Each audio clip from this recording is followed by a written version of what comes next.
UndergroundHipHop.com, Super Rockin' DJ on and on, here with the most exciting thing that happened to Boston since Malcolm X and New Edition. Ladies and gentlemen, Duck Down's own, coming straight out of Boston, Ed O.G., Jason, and Slain. Special Teams is in the house, y'all. Thank you for being on UndergroundHipHop.com. Now, off the bat, man, on your own merits, you guys are three solo, strong artists. Is this just a ploy, man? I mean, is Special Teams going to be a long-term thing, or is this something to launch and relaunch y'all careers? Are we going to see 2 and 3 Special Teams albums? All you got to do is look at that on the side. Look at that on the side of this. Oh, yeah, okay. Right? That's for real right there. Yeah, you know what? Address that. That's permanent, man. That's from Stuttgart, Germany. We got that in Stuttgart on tour with Master Ace. We just rocked the show with like 20,000 people, and one of the tattoo artists in the back said, yo, I want to give you guys a free tattoo. And actually, when we was in Europe, me and Neto and D was going to places trying to get a tattoo, and it was like, we won't put it on your neck. They got some like phobia about putting it where people could see it. They told us we wouldn't be able to get jobs. Yeah, we hit tattoo place. They did. We was like, we don't need jobs. This is what we do. So, nah, I mean, it's a permanent thing, man. This is what everything springboards off of, man. This is the resurging of Ed's career, my career, and Slane's career. You know what I'm saying? All together, this conglomerate is what it is, man. I feel we definitely got the powerhouse team in Beantown right now. As we keep it more now, listening to the album, y'all deal with some real shit, man. I mean, of course, Edo, you talk about being fatherless, Jason, you know, poverty, Slain, a million problems with you, man. But what I'm getting at is, was this sort of like a psychotherapy session for you guys? I mean, it's a pretty deep album where you talk about a lot of issues. Or out of the studio, do you talk about the shit, the fucked up shit that y'all have to deal with? Yeah.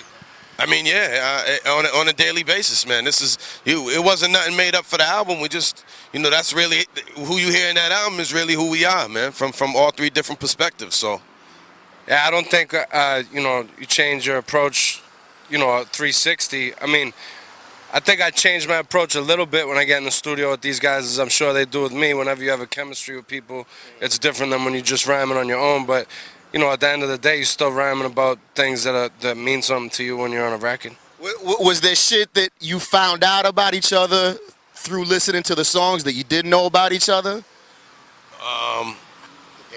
No, not really, man. Slain is real greedy with the prescription pills and the alcohol, and I didn't know that ahead of time. You know what I'm saying? If he only has a couple of beers, he's not sharing. So I mean, but nah, really, you find out more when you go on the road and you do shows and you live with each other, and you know we there every day together, and we getting up together, and we traveling together. That's when you really find out, you know, who a person is. And you know, we know we all good with each other. We can live with each other and do this for years and years. You know? Now, of course, real exciting, man. Duck Down Records, you got that whole affiliation going.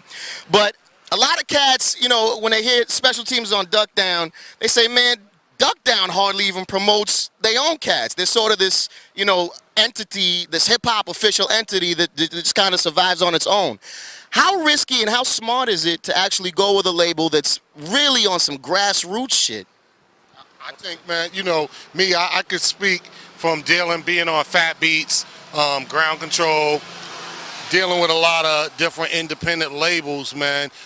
You know, like you said, Duck Down has a following. It's kind of a little cult when they do their thing. So I think for us, it was the best position and the best place for us to put our music out, because these are the people that we're trying to target.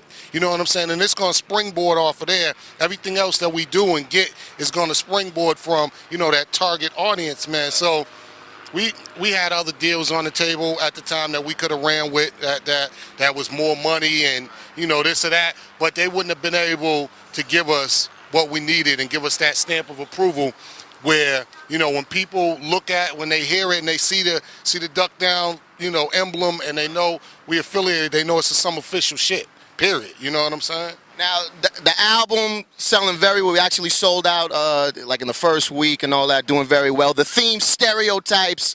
Obviously, you guys deal with this question a lot.